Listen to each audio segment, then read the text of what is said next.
Madam আপনার parcel.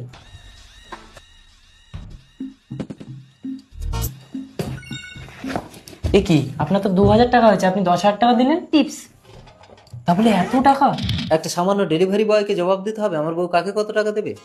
আরো একটা অর্ডার দিয়েছি, এবার তুমি নিয়ে আসবে, অনেক টাকা দেবো। ম্যাডাম আপনি ভগবান, আপনার একটা ছবি নেব।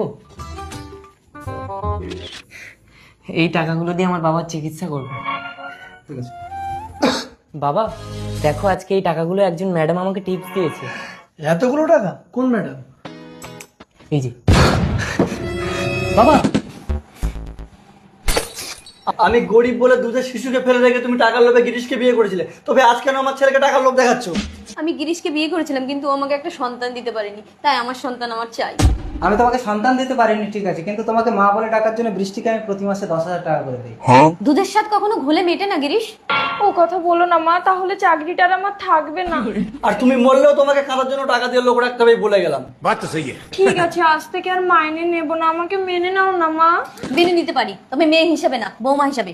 বৌমা, তোমার ছেলে কোথায় ছিল? ম্যাডাম আপনার পার্সেল, টাকা দিন। আজ তোমাকে টাকা দেবো না, আজ আমার মেয়েকে তোমার হাতে তুলে দিলাম। কিন্তু একটা সামান্য ডেলিভারি বয়ের হাতে আপনি আপনার মেয়েকে তুলে দিলেন? তুই আমার ছেলে রোদ্দুর, আর বৃষ্টি হচ্ছে আমার মাইনে করা মেয়ে। মানে বাবা কি হয়েছে? ছোটবেলায় বাবা একটা কিডনি দিয়ে আমাকে বাঁচিয়েছিল, তাই বাবার একটা কিডনির দরকার। আমি দেবো কিডনি। আর এই অপারেশনের সমস্ত খরচা আমি দেবো। অপারেশনের পর রোদ্দুরের বাবা বেঁচে গেল, কিন্তু কিডনি দিয়ে দুর্ভাগ্যবশত মা জননী মারা গেলেন।